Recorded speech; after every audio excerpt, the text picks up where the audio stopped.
Syria की जंग अरब महासंग्राम बनने की ओर बढ़ने लगी है। हिजबुल्लाह के लड़ाके असद के लिए जंग लड़ने सीरिया पहुंच चुके हैं। ईरान ने सीरिया और हिजबुल्लाह को हथियारों की सप्लाई बढ़ा दी है और इजरायल की सीरिया जंग में एंट्री हो चुकी है।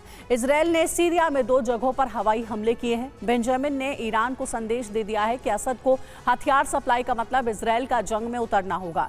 इजरायल ने तय कर लिया है कि होम्स की जंग भड़कते ही उसकी सेना सीरिया पर हमले शुरू कर देगी। सीरिया जंग के बहाने बेंजामिन ने ग्रेटर इजरायल मिशन की तरफ बढ़ रहे हैं और ईरान की बर्बादी का ब्लूप्रिंट भी अब तैयार हो चुका है। अरब को दुनिया के सबसे अस्थिर क्षेत्रों में से एक कहा जाता है। यहाँ हालात इतनी तेजी से बदलते हैं कि सत्ताएं हिल जाती।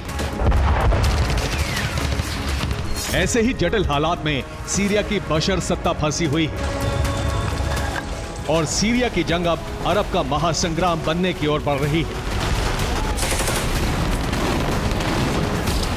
सीरिया की जंग में ईरान बर्बाद हो सकता है। इजरायल सीरिया पर कब्जा कर सकता है।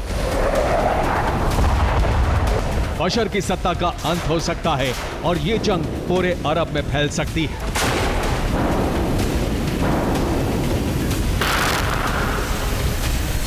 असद के समर्थन में ईरान ने हिजबुल्लाह को उतार दिया है। हिजबुल्लाह के उतरते ही इजरायल भी सीरिया की जंग में कूद गया है। इजरायल ने कहा है कि ईरान ने असद की मदद की तो अंजाम भुगतना होगा।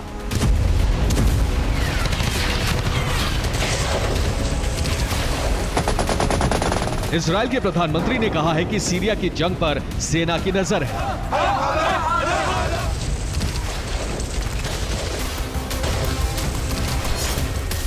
बेंजामिन नेतन्याहू के इस बयान का मतलब है कि होम्स में असद की हार के बाद इजरायल सीरिया में सेना उतार सकता है। इजरायली सेना असद के समर्थन में उतरे हिजबुल्लाह पर हमले कर सकती है। इजरायल ने सीरिया में हवाई हमले शुरू भी कर दिए हैं।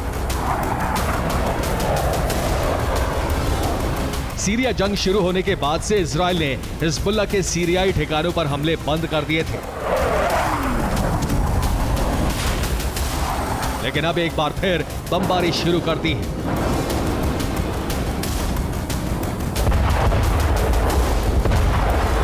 इजरायल ने सीरिया में अल जोया और अल अरीता पास पर बमबारी की है। इन्हीं पास के जरिए हिजबुल्लाह लड़ाके लेबनान से असद के समर्थन में सीरिया पहुंचे हैं। इन इलाकों में हिजबुल्लाह के हथियार गोदाम तबाह कर दिए गए। दरअसल असद की सेना हमा की जंग हार चुकी है और ईरान के आदेश पर हिज़्ब प्रमुख नईम कासिम ने होम्स को बचाने के लिए हिजबुल्लाह लड़ाकों को मैदान में उतार दिया है।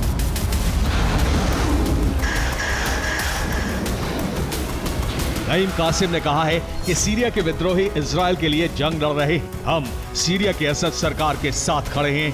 हिज़्ब लड़ाके असद सरकार को बचाने के लिए हर कदम उठाने के लिए सीरिया पहुंच चुके हैं।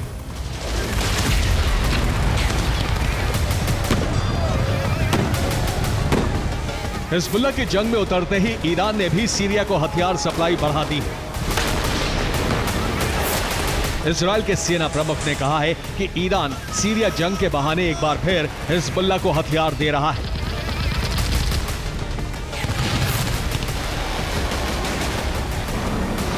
इसीलिए ईरानी हथियारों के जखीरे पर इजरायल हवाई हमले कर रहा है। इजरायल ने कहा है कि होम्स में विद्रोहियों का कब्जा हुआ तो आतंकी इजरायल में दाखिल हो सकते हैं। इजरायल सरकार के एक मंत्री ने कहा है कि होम्स में जंग शुरू हुई तो इजरायल सीरिया में बफर जोन बनाएगा। इजरायली सेना लेबनान के बाद सीरिया में ग्राउंड ऑपरेशन शुरू करने के लिए तैयार है।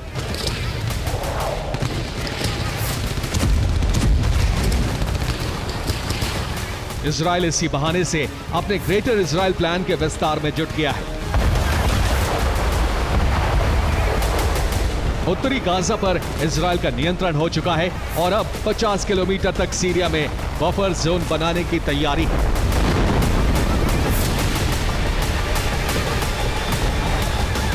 सीरिया के गोलन हाइट्स पर पहले से इजरायल का कब्जा है और प्लान है कि गोलन हाइट्स के इलाके से सीरिया में 50 किलोमीटर अंदर एक बफर जोन बनाया जाए। अगर होम्स में शुरू होती है तो इजरायली सेना सीरिया पर हमले शुरू कर सकती है। असद सेना हमा और अलेप्पो की जंग में उलझी है। हालात इजरायली हमले के अनुकूल है। ऐसे में इजरायल 50 किलोमीटर इलाके पर कब्जा करने के बाद यहां बाड़ बना सकता है। अपनी सेना के वॉच टावर लगाकर ग्रेटर इजरायल के प्लान की तरफ अगला कदम बढ़ा सकता है।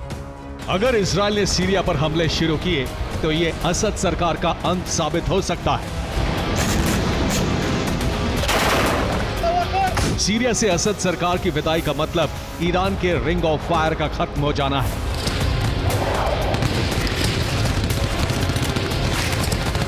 ईरान के प्रॉक्सी संगठन इजरायल पर हमलों के लिए लेबनान, सीरिया और यमन की जमीन का इस्तेमाल करते हैं। लेबनान में हिजबुल्लाह बहुत कमजोर हो चुका है और अब ईरान का दूसरा सबसे बड़ा दुर्ग सीरिया भी ढहने के कगार पर है।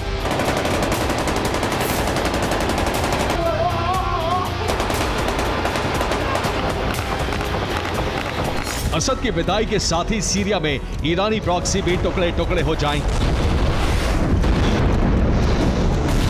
ईरान के लिए सीरिया कितना महत्वपूर्ण है, इन आंकड़ों से समझा जा सकता है। असद सरकार को बचाए रखने के लिए ईरान अब तक 4,25,000 करोड़ रुपए खर्च कर चुका है। ये ईरान की जीडीपी के 15% हिस्से के बराबर है।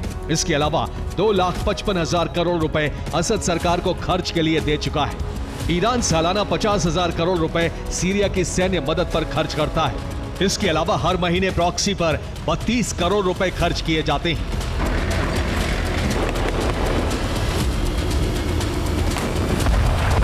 ईरान की जीडीपी का 18% से ज्यादा हिस्सा प्रॉक्सी और सीरिया पर खर्च किया जा रहा है ताकि इजरायल को खत्म किया जा सके। लेकिन इजरायल ने अब सीरिया को ही खत्म करने का दांव चलने का मन बना लिया है।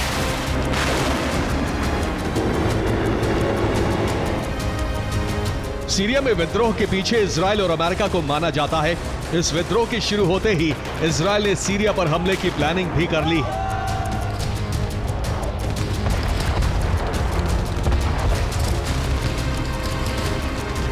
सीरिया के इस प्लान को काउंटर करने के लिए बगदाद में 3 देशों के विदेश मंत्रियों की बैठक हुई है। 6 दिसंबर को ईरान के विदेश मंत्री अब्बास अरागची इराक के बगदाद पहुंचे। इराक और सीरिया के विदेश मंत्रियों से अरागची ने मुलाकात की। ईरान हर कीमत पर सीरिया का विद्रोह दबाना चाहता है, लेकिन हालात हाथ से निकलते जा रहे हैं। इजरायल यही चाहता है कि होम्स तक जंग का विस्तार हो और उसके बाद सीरिया पर हमला कर दिया जाए।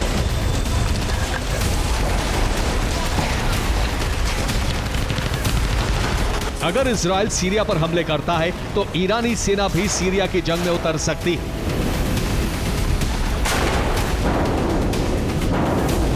और अरब के 2 सबसे बड़े दुश्मनों का यह संग्राम सुपर पावर का टकराव करा सकता है।